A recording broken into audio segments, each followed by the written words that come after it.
I was looking at the stack of news from the last 7 days, specifically everything coming out of AWS regarding Bedrock between January 11th and the 18th.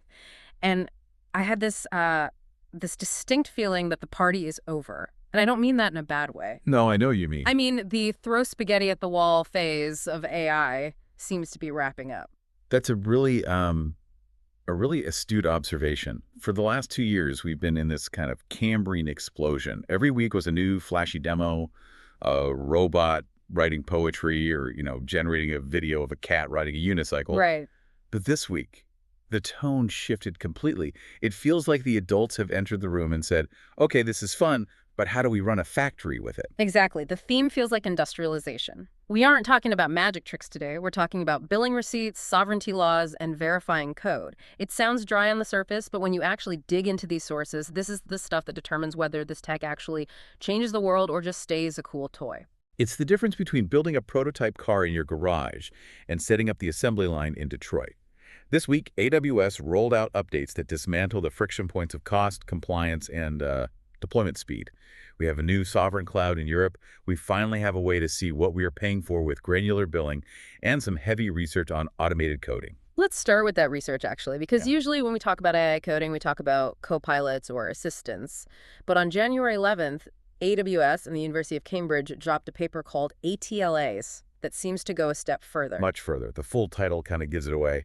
Automated Toolkit for Large-Scale Verified Code Synthesis. Verified being the key word there. Crucial.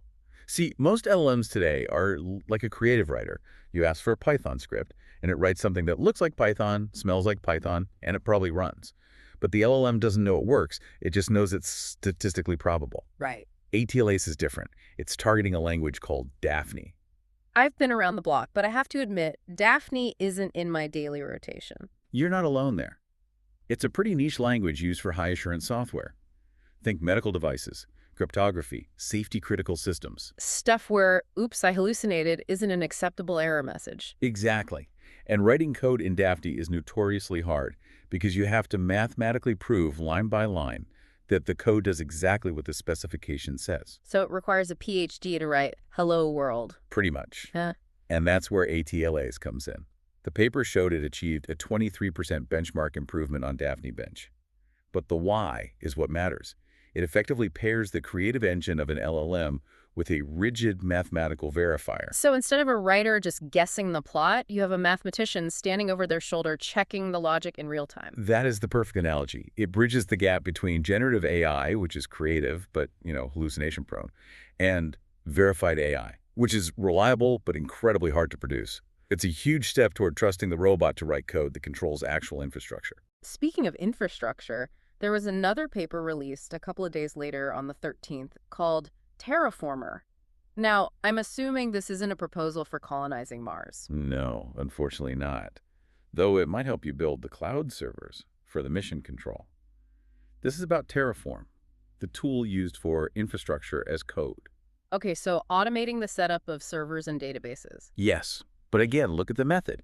They aren't just training a model to spit out configuration files. They use something called policy-guided feedback. Meaning it has a rule book? Think of it as a spell checker, but for corporate security policies. If the model tries to write code that creates a storage bucket open to the entire public internet, the verifier just slaps it on the wrist before the code is even finalized. It ensures syntactic and semantic correctness. That's a big deal. I know DevOps teams who spend half their week just reviewing code to make sure someone didn't accidentally leave a port open. Exactly. It automates the grunt work of compliance. It lets you say, build me a secure environment, and the AI actually understands the constraints of secure within your specific policy framework. Now, before we leave the research lab, there was a bit of a breadcrumb trail dropped regarding the models themselves. On January 15th, Anthropic released an economic report. Ah, the Sonnet scoop. This was a classic case of read the footnotes. And what did they find? The report explicitly cited data derived from Sonnet 4.5, dated January 15, 2026. So they just casually confirmed the next generation model is active. It's a soft confirmation, but it's significant. In the Bedrock ecosystem, the Sonnet models are the workhorses. Smart enough for reasoning, but fast enough for tasks.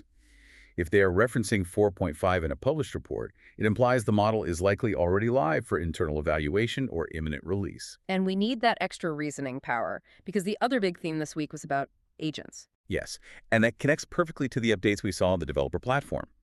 If you're building these AI agent software that actually takes action, it feels like AWS acknowledged that the process has been, well, kind of a pain. Pain is putting it politely. Until now, the inner loop of development, that cycle where you write code, test it, break it, and fix it, was sluggish. Yeah. You had to wrap everything in Docker containers, push them to a registry. It was heavy. Which just kills your flow state. You want to see if the agent works, not wait 10 minutes for a build pipeline. Precisely. So on January 15th, AWS launched direct code deployment for AgentCore. It removes the container requirement for prototyping. You literally zip up your Python logic, upload it to S3, and the AgentCore runtime executes it. It effectively turns agent logic into a serverless function. In terms of the developer experience, yes. It drastically speeds up that iteration cycle. But, and here's where the industrialization theme comes back, they didn't just make it faster to hack things together. The very next day, they released a solution for the grown-ups. The CI/CD pipeline. Right. Continuous integration, continuous deployment. They released a solution using GitHub Actions. So once you're done prototyping with that fast direct code method, you can commit your code, and this pipeline automatically runs security scans using Amazon Inspector before deploying it. So you get the speed of a startup in the design phase, but the security of a bank in the deployment phase. That's the goal. It bridges the gap between AgentOps, which is still a bit of a Wild West, and traditional rigorous DevOps. It treats AI agents like serious enterprise software, not just science experiments. Now, on the topic of lowering barriers, there was an update for the government cloud on January 14th that caught my eye. They added API key support. This is more significant than it sounds. Explain that to me. Because to the average listener, API keys sounds like the most basic thing in the world. In the commercial world, it is. You get a key, you make a request. But in AWS GovCloud, which is the high security region for U.S. government agencies, everything usually requires complex identity and access management, or IAM roles. It's incredibly secure, but it's a bureaucratic nightmare if you just want to prototype a chatbot for a specific agency task. It's like needing a security clearance just to open a door. Good analogy. The update allows for short-term keys. It lowers the barrier to entry, so a developer in a government agency can spin up a Bedrock prototype as easily as a startup in Silicon Valley without compromising the long-term security posture. It seems like they're trying to grease the wheels everywhere. There was also that guide on business reporting that came out on the 15th. This was my personal favorite because it's so unglamorous. It's a blueprint for serverless enterprise reporting. Unglamorous is an understatement, but I guess that's where the money is. That's where the time is. Yeah. AWS actually quantified it in the release. They estimated associates spend 2 hours a month writing status reports, and managers spend 10 hours a month aggregating them. That actually sounds low, based on my experience. Probably true. But this solution automates that aggregation using Bedrock. It's a tangible ROI template. It's AWS saying, stop looking for the magic killer app and just automate the boring stuff that is costing you millions in man-hours. Okay, so we have verified code, faster agent deployment, and automated bureaucracy. But all this software has to live somewhere. And this week, the somewhere got very specific for our listeners in Europe. This is the biggest geopolitical update of the week. On January 15th, AWS launched the European Sovereign Cloud with its first region in Germany. Now, play devil's advocate here. AWS already has regions in Frankfurt, in Paris, in Stockholm. Why do they need a sovereign cloud? Is this just branding? No, it's a legal and operational firewall. A standard AWS region in Frankfurt is still part of the global AWS network. Technically, legally, there are threads that connect back to the US entity. The sovereign cloud is physically and logically separate. It is operated exclusively by EU citizens. It has its own billing system, its own identity management. It's a cloud beside a cloud. Correct. And the headline here is that Bedrock, the AI service, was available on day one. That is unusual. Usually, the high security regions get the cool new toys 2 years late. Which signals how critical AI has become. This unlocks the public sector in Europe. Healthcare, government, highly regulated industries, they have been hesitant to use American AI models due to data residency fears and the U.S. Cloud Act. This architecture says your data never, ever leaves the EU jurisdiction. So it effectively removed the regulatory excuse for not adopting AI in Europe. Exactly. All right, let's go deeper into the stack. We talk about the data center. Let's talk about the metal. The EC2 X8i instances launched this week. This is addressing a hardware bottleneck that doesn't get enough press. the memory wall. They announced instances with 6 terabytes of memory, 6 terabytes of RAM. Why on earth does a server need that much working memory? It's not for training the models, it's for feeding them. When you build RAG applications, that's retrieval augmented generation, you're essentially giving the AI a massive library of documents to look up answers from. That lookup process uses vector databases. And those databases are memory hogs. Massive ones. If you want instant answers, you can't have the computer reading from a hard drive. You need that entire library loaded into RAM, sitting right next to the CPU. The X8i is designed to hold massive data sets in memory to speed up that inference. So it's for the companies that have gigabytes or terabytes of proprietary data they want to chat with. Right, it allows you to keep the context hot and ready to serve. Okay, so we've got the factory floor set up, the infrastructure, we've got the robots, the agents, and we've got the blueprints, the verified code. Now comes the part everyone hates but everyone needs, the bill. If you work in FinOps, this was your Christmas. On January 15th, AWS finally updated the data exports for Bedrock to show granular operation visibility. Granular visibility. Translate that. What were we missing before? Before, you basically got a bill that said, Bedrock usage, $5,000. It was a black box. You didn't know if that money was spent on summarizing emails or generating images. So you couldn't tell which internal project was burning all the cash. Exactly. The new update breaks it down by operation type, specifically distinguishing things like InvokeModelInference versus InvokeModelStreaming. Why does that distinction matter?